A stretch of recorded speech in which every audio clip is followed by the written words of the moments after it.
Well, the soap opera Fortress Diamond, the ongoing regulatory wars. You've been vocal on this. What's your statement on what we need to do about the problem child, JPMorgan? Oh, I don't know that you don't want to call him the problem child because it is such an excellent, outstanding, typically well-run company. Like everybody on the planet, they make mistakes in business.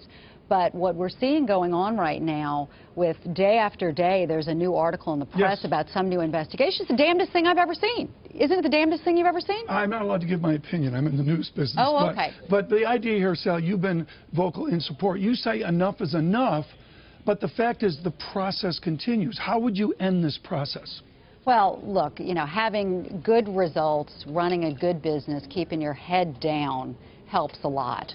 But what you're seeing here, maybe it's a complete coincidence that it seems as though every time we pick up the newspaper, there's a new investigation of the company. Yeah. I mean, Sunday, I'm reading the newspaper about, you know, they're hiring individuals, you know, Chinese individuals and getting business. And you're sitting there and saying, okay, I get it if they're hiring the person who's sitting on the beach, but hiring a person for their contacts? Lloyd Blankfein has gotten more visible, much more visible to the public. Does Jamie Dimon have to get more visible with Main Street America?